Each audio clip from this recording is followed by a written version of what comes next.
ഇന്നൊരു ചെമ്മീൻ ബിരിയാണി ആയാലോ? അതിന് നമുക്ക് ഓയിലോ ഗീയോ യൂസ് ചെയ്യാം. എന്നിട്ട് അതിൽ ഹോൾ സ്പൈസസ് ഇടുക, അനിയൻസ് ഇടുക, ഒന്ന് ഗോൾഡൻ ബ്രൗൺ ആവണം. എന്നിട്ട് അതിലേക്ക് salt, ginger garlic, green chilli അതൊന്ന് ക്രഷ് ചെയ്തിട്ടിട്ട് ആഡ് ചെയ്യുക.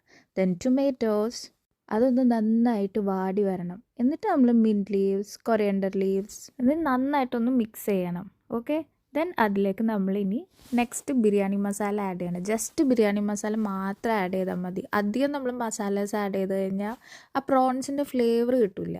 എന്നിട്ട് അതിലേക്ക് ഒരു 2 or 3 spoons of fresh yoghurt add ചെയ്യുക. അത് നല്ലൊരു ക്രീമി കൺസിസ്റ്റൻസി ആൻഡ് ഒരു നല്ലൊരു ഫ്ലേവർ കിട്ടും നമുക്കതിൽ.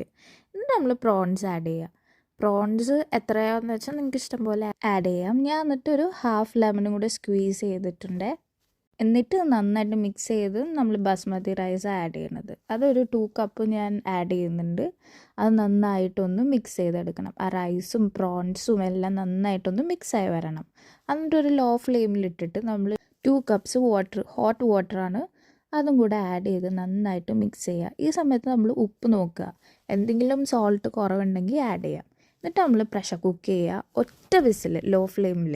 ഓക്കെ, എന്നിട്ട് നമ്മൾ തുറക്കുമ്പോൾ നമ്മുടെ ബിരിയാണി നല്ല സെറ്റായിട്ടുണ്ടാവും. കറക്റ്റ് റൈസ് നല്ല വിട്ട് ചെമ്മീനൊക്കെ കുക്കായി റൈസും എല്ലാം കൂടെ നല്ല ബ്ലെൻഡായി നല്ല ഫ്ലേവർ ആയിരിക്കും.